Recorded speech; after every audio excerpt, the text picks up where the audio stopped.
Well, good morning and welcome to the Alamo. My name is Timothy Hicks, the Living History Manager here at the Alamo. And today we're going to be talking about the Texas Declaration of Independence and how it was greatly influenced by the U.S. Declaration of Independence.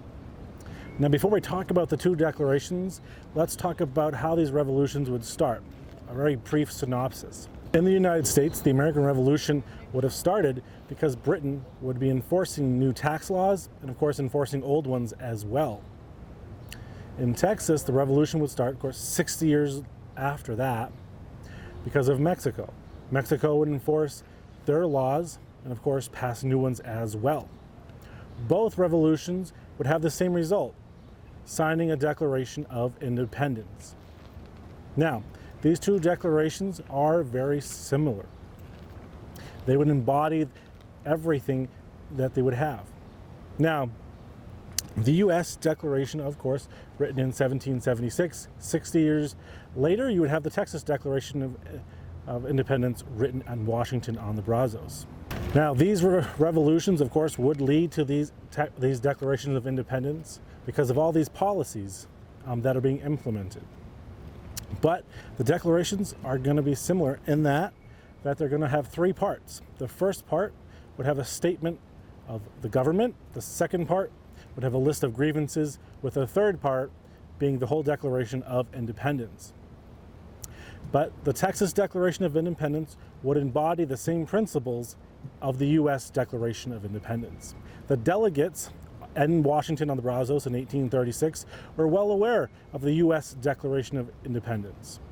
Just like that Mexico was well aware of the U.S. Constitution when Mexico was writing their Constitution in 1824. Now, those principles that we just talked about, life, liberty, you'd have property, and happiness. Now, the very first part of both declarations would have those principles, which we're going to look at later on. But for the meantime, we're going to be looking at the verbiage and different kind of phrases that are very similar and that we want to get out of, that these people were tired of tyranny and oppression. So that is why we're going to have these Declaration of Independence. So in the convention in Washington on the Brazos in 1836, Richard Ellis was the president, and he would appoint a committee of 5, just like the U.S. Declaration of Independence would, to pen the Declaration. So George Childress, think of him like the Thomas Jefferson of the Texas Revolution, and he would fill the role that Thomas Jefferson played 60 years earlier in writing the Declaration of Independence for Texas. Now, let's look at these two declarations and how similar they are. So we're going to start with the first part. Again, talking about life, liberty, property, and happiness. The first part. So this is the text from the Declaration of Independence for the U.S. Declaration. We hold these truths to be self-evident, that all men are created equal, that they are endowed by their Creator with certain unalienable rights, that among these are life, liberty, and the pursuit of happiness, that to secure these rights, governments are instituted among men, deriving their just powers from the consent of the governed. Now we move over to the Texas Declaration, again 60 years later. This is the text from the Texas Declaration. When a government has ceased to protect the lives, liberty, and property of the people from whom its legitimate powers are derived and for the advancement of whose happiness it was instituted, and so far from being a guarantee for the enjoyment of those inestimable and unalienable rights, becomes instrument in the hands of evil rulers for their oppression. Again, key phrases is life, liberty, pursuit of happiness. Now, the second part, the grievances. Very similar. Of course, Texas would be against Mexico and the U.S. would be against England and Britain. So these are just a few of the grievances from the U.S. Declaration of Independence. There are more, there are many.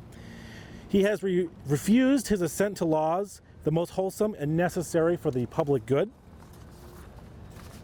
for imposing taxes on us without our consent, for depriving us in many cases of the benefits of trial by jury.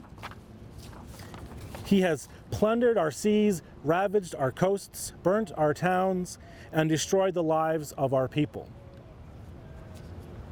This is the Texas Declaration, their grievances against Mexico. It has demanded the surrender of a number of our citizens and ordered military detachments to seize and carry them into the interior for trial in contempt of the civil authorities and in defiance of the laws and of the Constitution. It has suffered the military commandments stationed among us to exercise arbitrary acts of oppression and tyranny, thus trampling upon the most sacred rights of the citizens and rendering the military superior to the evil power. Civil power. Now, in the Texas Declaration of Independence, there are some things that they included which is not included in the U.S. Declaration of Independence, those pertaining to religion and education. So these are the two grievances that are not similar to the U.S. Declaration. It has failed to establish any public system of education, although possessed of almost boundless resources, the public domain, and although it is an axiom in political science that unless a people are educated and enlightened, it is idle to expect the continuance of civil liberty or the capacity for self-government. It denies us the right of worshiping the Almighty according to the dictates of our own conscience by the support of a national religion, calculated to promote the temporal interests of its human functionaries, rather than the glory of the true and living God. So again, very parallel, and again, grievances. Now the last part is the final Declaration of Independence. So this is the U.S. Declaration of Independence. This is their ending. We therefore, the representatives of the United States of America and General Congress assembled, appealing to the Supreme Judge of the world for the restitute of our intentions, do in the name and by authority of the good people of these colonies, solemnly publish and declare that these united colonies are and of right ought to be free and independent states, that they are absolved from all allegiance to the British Crown, and that all political connection between them and the state of Great Britain ought to be totally dissolved. So this is the ending to the Texas Declaration. We therefore, the delegates with plenary powers of the people of Texas, in solemn convention assembled, appealing to a candid world for the necessities of our condition, do hereby resolve and declare that our political connection with the Mexican nation has forever ended, and that the people of Texas do now constitute a free, sovereign, and independent republic, and are fully invested with all the rights and attributes which properly belong to independent nations, and conscious of the rectitude of our intentions, we fearlessly and confidently commit the issue to the decision of the Supreme Arbiter of the destinies of nations. And that is the ending to the Texas Declaration of Independence. Now, after they sign the Declaration, of course, they're going to have it signed, printed, and drafted. So 60 years before, in the U.S.